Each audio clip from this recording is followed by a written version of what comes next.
Buenos días a todos ustedes, bienvenidos al estudio bíblico número 61 del estudio de San Mateo, hoy con el tema Los 5000. Vamos a buscar el libro de San Mateo, capítulo 14. Del versículo 13 hasta el 21 vamos a leer. Leo desde el versículo 13. Oyéndolo, Jesús se apartó de allí en una barca a un lugar desierto y apartado. Y cuando la gente lo oyó, le siguió a pie desde las ciudades. Y saliendo Jesús vio una gran multitud y tuvo compasión de ellos, y sanó a los que de ellos estaban enfermos. Cuando anochecía, se acercaron a él sus discípulos, diciendo: el lugar es desierto y la hora ya pasada. Despide a la multitud para que vayan por las aldeas y compren de comer. Jesús les dijo: no tienen necesidad de irse, dadle vosotros de comer. Y ellos dijeron: no tenemos aquí sino 5 panes y 2 peces. Él les dijo: traédmelos acá. Entonces mandó a la gente recostarse sobre la hierba, y tomando los 5 panes y los 2 peces, y levantando los ojos al cielo, bendijo, y partió y dio los panes a los discípulos, y los discípulos a la multitud. Y comieron todos, y se saciaron, y recogieron lo que sobró de los pedazos, 12 cestas llenas. Y los que comieron fueron como 5000 hombres, sin contar las mujeres y los niños. Hasta el versículo 21 he leído. En esta mañana justo nos hemos encontrado con esta palabra que habla de cómo para nuestro Señor Jesucristo no hay nada que sea imposible. Todas las cosas con la mano de Jesús pueden ser realizadas. Esto realmente nos cautiva, nos da una gran esperanza, porque mirando nuestra situación, estimados hermanos, en su vida también hay muchas cosas que ustedes y también yo no podemos hacer, o sea, que no podemos solucionar. Creo que varias veces nos hemos encontrado en esa dificultad, en esa situación, pero lo que nos sorprende en la Escritura es que ya sea un problema pequeño o un problema grande, un problema difícil de resolver, para nuestro Señor Jesucristo siempre era de fácil resolución. Y esto nos impresiona del mensaje de la Biblia. En esta historia aparece precisamente las personas que estaban escuchando la palabra de Jesús. Vamos a ver acá. El versículo 14 dice: y saliendo Jesús vio una gran multitud y tuvo compasión de ellos, y sanó a los que de ellos estaban enfermos. Podemos ver que el corazón del Señor Jesucristo es un corazón compasivo. Cuando ve la situación negativa de las personas, Él tiene compasión. El corazón de Jesús es compasivo, misericordioso. Por lo tanto, acá, mientras Él estaba mirando a esta gran multitud, dice que tuvo compasión de ellos y luego sanó a los que de ellos estaban enfermos. Yo a veces siento el corazón de Jesús cuando veo a mis hijos que están con alguna situación, con alguna dificultad. O a veces mis hijos me dicen: papá, quiero comer, papá, tengo sed, papá, tengo hambre. Cuando ellos hablan de esta manera, fácilmente mi corazón se conmueve. No es lo mismo que a alguien desconocido a ustedes les diga o les haga una petición, a que alguien como su hijo, por ejemplo, les pida. Entonces ustedes normalmente quieren dar buenas cosas a sus hijos. El Señor Jesucristo dijo en una palabra que nosotros, siendo malos, podemos dar, dijo, buenas dádivas a nuestros hijos. Hay una palabra en la Biblia que menciona esto. Entonces, quiere decir que el corazón, digamos, del padre normalmente se conmueve. Se conmueve cuando ve a su hijo teniendo alguna necesidad. Es así, ¿no? Entonces el corazón de Jesús también, cuando ve a las personas que tienen alguna enfermedad, algún problema, alguna dificultad, siempre quiere ayudarlos. Acá en el versículo 14 dice que sanó a los que de ellos estaban enfermos. Entonces ya resolvió el tema de la salud, resolvió el problema de su cuerpo, pero ahora en el versículo 15 dice: cuando anochecía, se acercaron a él sus discípulos. Ya está cayendo la noche. Bueno, hoy en día acá en Santiago de Chile, a las 8 de la noche, 9 de la noche, a veces todavía queda luz. Pero digamos, un horario normal de la caída del sol será 6, 7 de la tarde tal vez.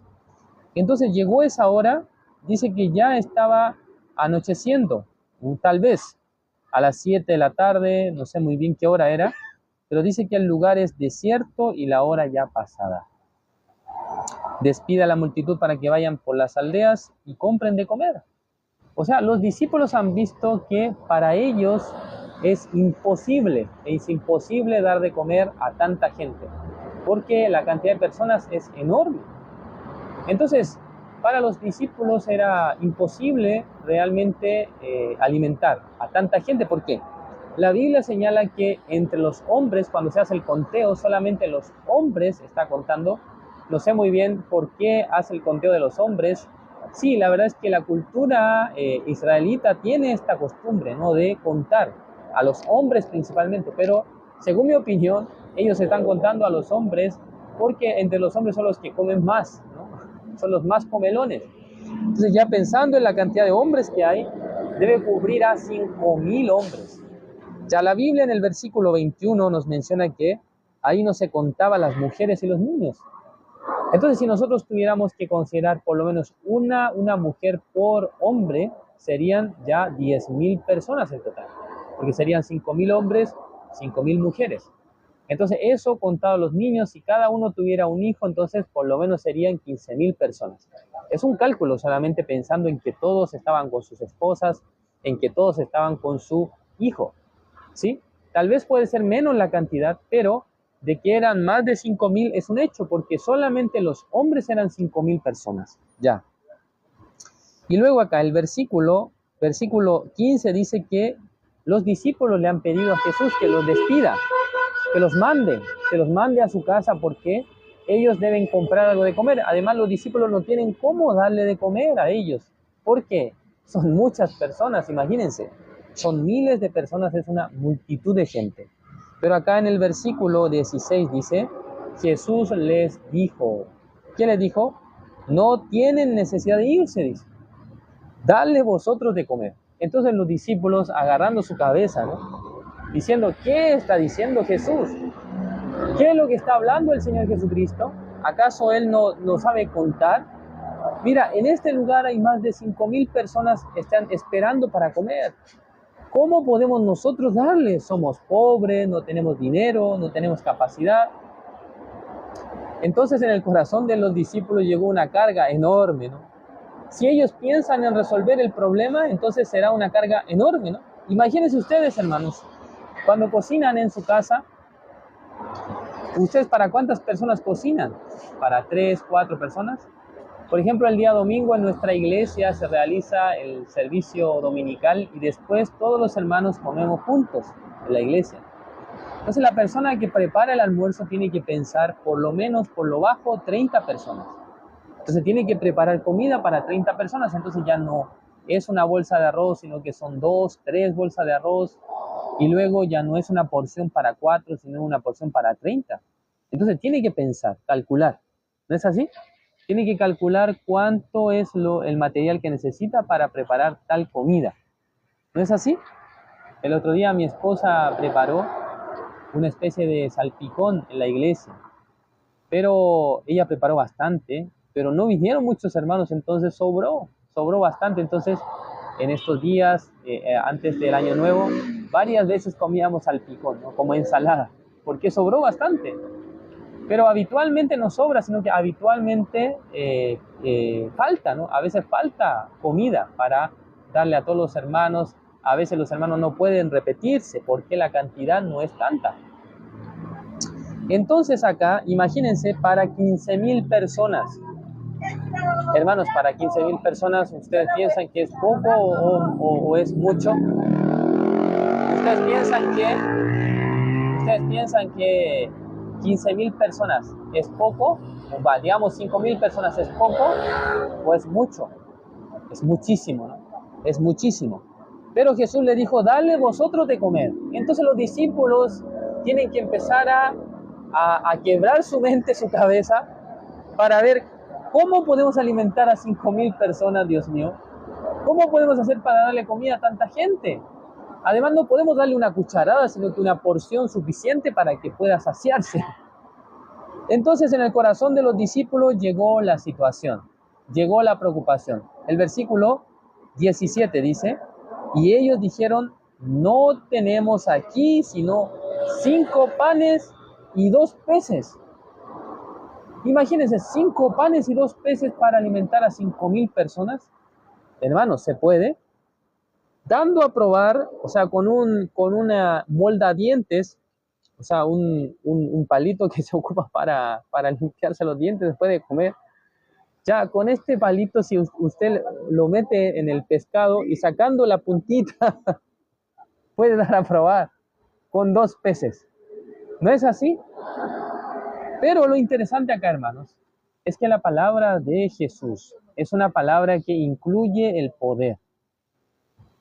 Y esto es lo que a nosotros debe fascinarnos de creer en la palabra de Dios, en la palabra de Jesús. ¿Por qué? La palabra de Jesús no solo son palabras vacías, sino que son el poder. Entonces, acá podemos entender por qué los discípulos le presentaron a Jesús: tengo 5 panes y 2 peces, que es todo lo que hay. Eso eso tiene relación con la capacidad de la persona, ¿no? Esto es lo que yo tengo. Señor, esto es todo lo que yo puedo tener en este momento, es todo lo que puedo presentarle a usted. ¿Entienden? Entonces, más que cuestionarse los discípulos, ellos presentan a Jesús lo que tienen. Entonces Jesús, ¿qué es lo que hace? Versículo 18, Él les dijo, traédmelos acá. Entonces, para los discípulos esto era un problema enorme, poder alimentar a 5,000 personas, pero para Jesús era algo muy, muy fácil. Era algo muy, muy rápido de resolver. Entonces, ¿qué es lo que quiero comunicarles con esta enseñanza? El Señor a nosotros nos habla, o sea, nos dice a hacer tal cosa que parece muy difícil. En ese momento ustedes sentirán mucha carga en sus corazones. ¿Cómo puedo solucionar esto? ¿Cómo puedo resolverlo? ¿Cómo puedo realmente repararlo? Pero hay una cosa importante. En el mundo de Dios, en el mundo donde trabaja nuestro Señor Jesucristo, Él nos habla la palabra que tiene el poder de solucionar.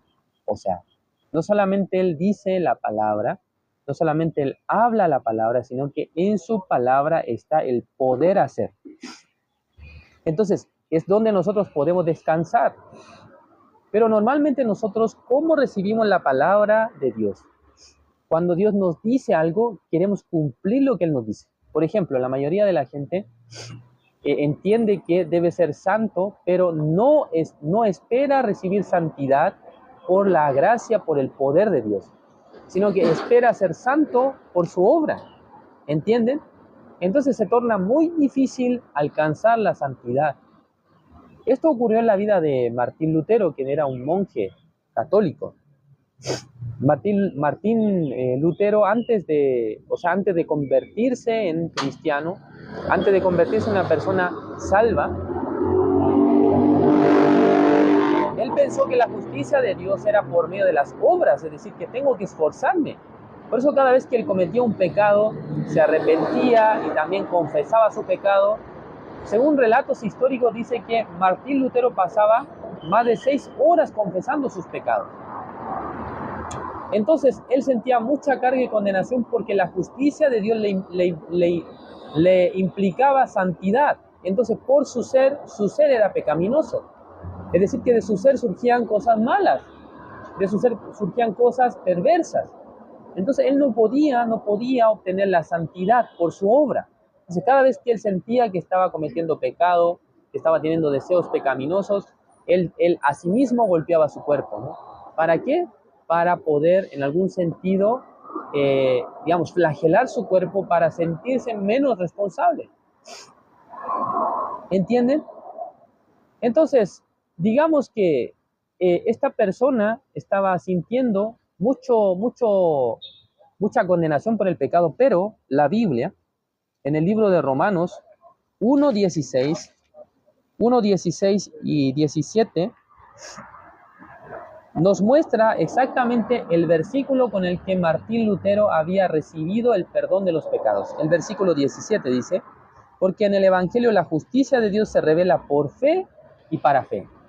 Cuando Lutero lee este versículo y se da cuenta de lo que implica, se da cuenta, yo puedo obtener la justicia de Dios no porque yo no peco, no porque yo no había cometido pecado, sino que al contrario, yo he pecado, yo he cometido errores, he hecho lo malo, pero la justicia de Dios es por medio de la fe en Jesucristo nada más.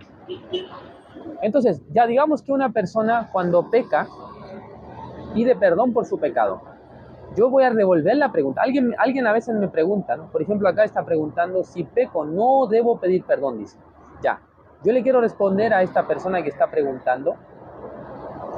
Si en el caso que usted lee el Antiguo Testamento, cuando los israelitas ellos hacen el becerro de oro, cuando ellos levantan un becerro de oro, en ese momento, al levantar el becerro, digamos, ellos habían pecado contra Jehová, ¿no? Ellos habían incumplido el segundo mandamiento, que era que no debían tener ídolos, no debían levantar imágenes.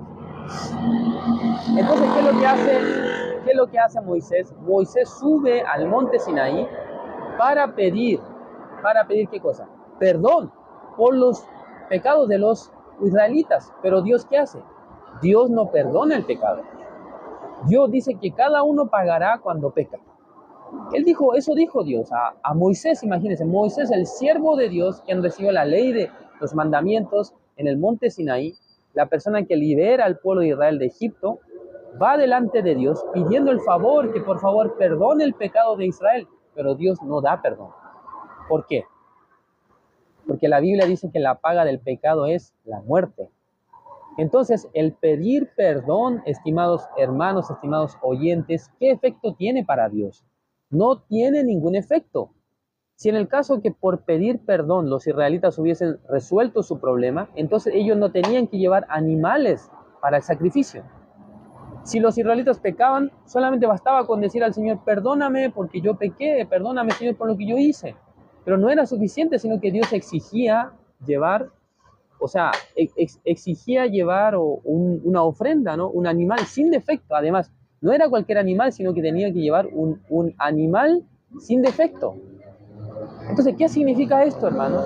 Que Dios no perdona el pecado por pedir perdón, sino que Dios perdona el pecado cuando hay el sacrificio.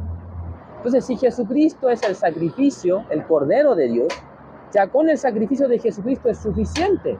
Ya no queda más ofrenda por el pecado, ya no hay más que ofrecer ofrenda por los pecados. Entonces, ¿por qué nosotros pedimos perdón? ¿Por qué alguien quiere pedir perdón por el pecado? Es decir, que todavía no llegó la fe en la obra de Jesucristo. Todavía siente condenación en su corazón. Todavía está sintiéndose pecador.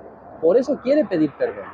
Pero si una persona piensa detalladamente en la Escritura, los israelitas, después de haber ofrecido el sacrificio, ellos no pedían perdón a Dios, sino que ya eran libres.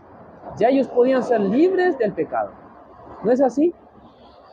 Ya ellos no tenían que pedir por su pecado, porque ya su pecado había sido perdonado por el sacrificio del animal.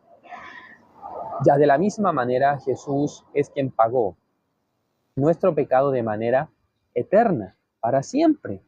Por lo tanto, no es necesario pedir el perdón. Además, no tiene un efecto.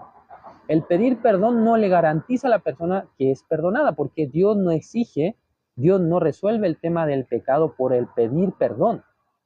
Ya digamos que yo rompo el teléfono de una persona y yo me deshago pidiéndole perdón. Por favor, perdóname por haber hecho así. Esa persona me dice, no se preocupe, no se preocupe, voy a comprar otro. Y luego otra vez voy y le digo, discúlpame por lo que hice, por lo que te rompí el teléfono. Y luego le dice, no se preocupe, yo voy a comprar otro. Y luego otra vez le dice, perdóname. Ok, ya vamos a hacer algo. Si tú realmente quieres, digamos, revertir esta situación, si quieres pagar por lo que hiciste, entonces cómprame un teléfono nuevo. Entonces tendrá que comprar un teléfono nuevo. ¿De qué sirve pedir el perdón? ¿Eso va a pagar en sí el daño que uno hizo? No, ya digamos, alguien puede pedir disculpa, puede pedir perdón, pero hasta ahí no va a llegar. Pero si una persona quisiera pagar por lo que hizo, entonces tiene que restituir lo que le rompió. De la misma manera, Si ustedes han pecado, la Biblia dice que la paga del pecado es la muerte. Entonces, no es que basta con pedir perdón, sino tiene que haber un sacrificio, una muerte. Pero, en vez de nosotros morir por nuestro pecado, Jesucristo es quien ha pagado. Entonces, cuando alguien peca, más que pedir perdón, debe realmente reconocer primero su debilidad, lo que había hecho mal, lo que había sido engañado por Satanás, y luego puede agradecer: Señor, gracias, porque hasta este pecado también tú has pagado, este pecado también tú has limpiado. Sí, yo me equivoqué, yo hice esta maldad. Entonces puede agradecer, reconocer su error, su maldad, pero a la vez agradecer a Dios que también me quitó este pecado. Jesús murió también por el pecado que un día nosotros tal vez podríamos cometer. ¿Entienden? Esa es la respuesta. En esta ocasión, así vamos a terminar el estudio. Gracias por su atención. De esa manera estamos finalizando el estudio número 61, donde hablamos sobre la alimentación de los 5.000. Es decir, que en la palabra de Jesús está el poder. Jesucristo mismo con la palabra, aunque le dice a los discípulos que los alimenten, pero quien va a hacer la obra es Él. En nuestra vida también. Jesús nos habla la palabra que nos da carga, pero ¿hasta cuándo? Hasta cuando entendemos que Jesucristo mismo es el que va a resolver, Jesucristo mismo es el que va a solucionar. Gracias por su atención. Vamos a orar. Dios Padre, Señor, le agradecemos. En esta mañana nos ha permitido su palabra. Hemos compartido el mensaje de Dios. Cada vez que Dios nos da su palabra, no es que Él quiere que nosotros hagamos, sino que Él mismo va a hacer. Nosotros debemos confiar en lo que el Señor hará en nuestra vida. Gracias, Señor, por todo. Oramos en el nombre de su Hijo amado, nuestro Señor Jesucristo. Amén.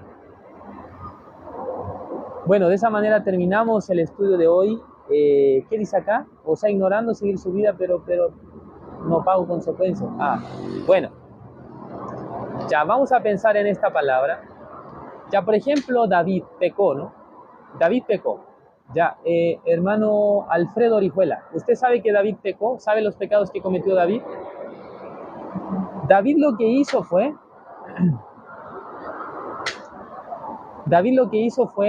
tomar a la mujer de Urías y luego mandar a matar al esposo de Betsabé, o sea, a Urías.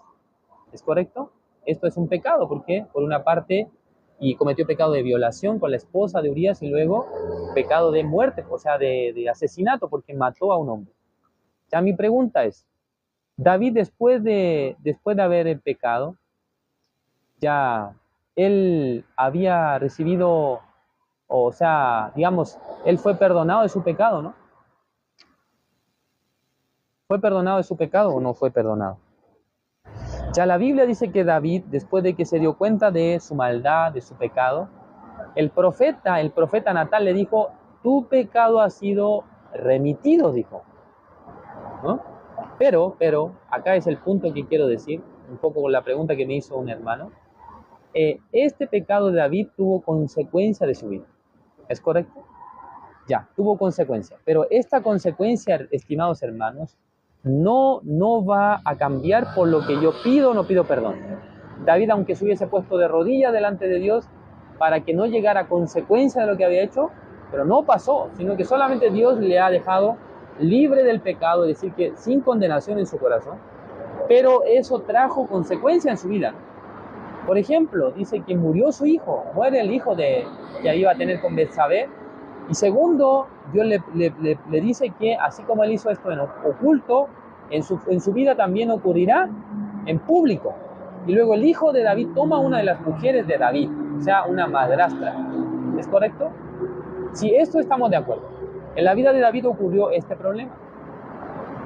Pero respecto a su pecado, respecto a su salvación, él no es que por pedir el perdón se restituye la salvación, ¿no? Sino que Dios le dijo: tu pecado ha sido remitido. Y luego David lo que hace es reconocer que él era malvado desde el vientre de su madre. O sea, dijo: en pecado me concibió mi madre. O sea, esta maldad que cometió David, finalmente se dio cuenta. ¿Qué cosa se dio cuenta? ¿De qué se dio cuenta David? Se dio cuenta de cuán perverso era su corazón. Entonces David nunca más comete este pecado. Usted lea la historia bíblica. Nunca más David toma a la mujer de otro hombre. Tampoco él se atreve a matar siquiera a alguien. ¿Sí? Eso ustedes tienen que visualizar. Entonces, sí, es verdad que David cometió pecado, David se equivocó. Por ejemplo, el apóstol Pedro también negó al Señor Jesucristo, ¿no? Dijo que era maldito ese hombre. Y luego Jesús cuando llegó, ¿acaso ya Pedro le pidió perdón a Jesús?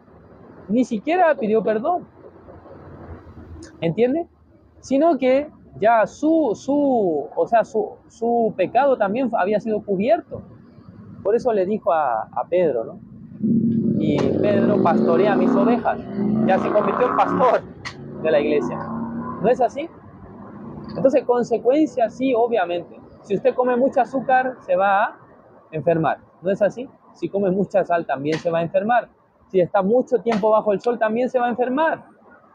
Si una persona llega a cometer un pecado en este mundo, entonces sí trae consecuencia de su vida física. Pero sobre su salvación no hay consecuencia. Es decir, que no pierde su salvación. No deja de ser salvo. No deja de ser justo. No deja de ser santo. ¿Entienden?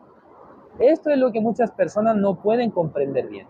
Esto es lo que muchas personas que se conectan con nosotros y que quieren escuchar la palabra no pueden comprender.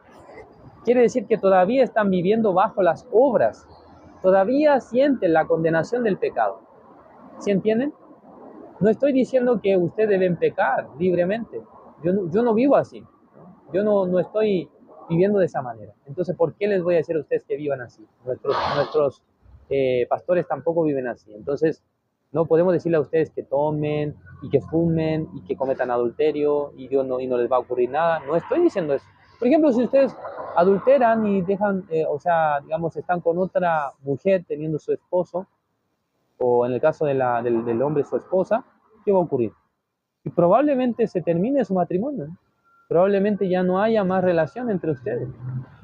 Probablemente estoy diciendo. A veces la esposa puede perdonar al esposo, en fin.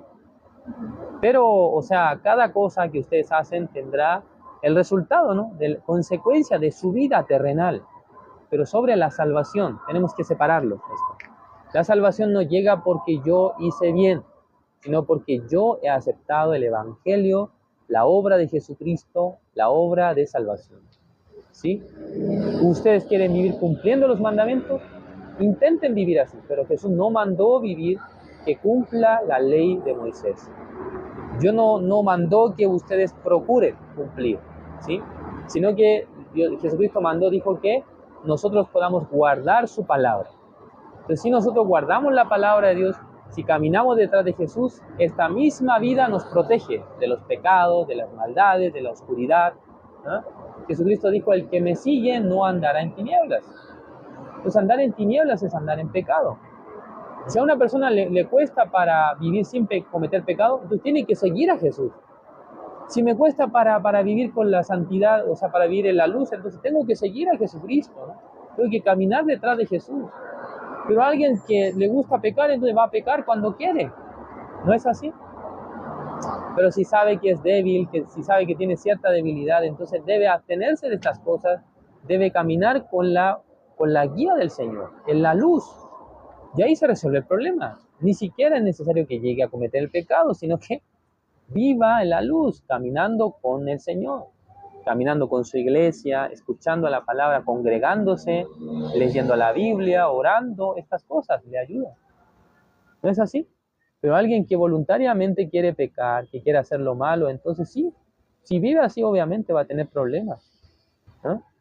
Va a tener problemas con su esposa, con su esposo, con su entorno, con la gente que está cerca de él. Va a tener muchos problemas, ¿no?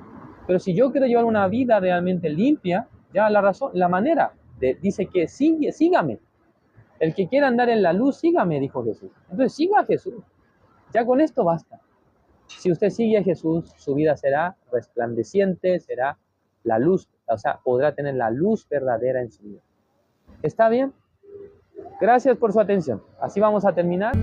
Yo no puedo merecer tu preciosa salvación.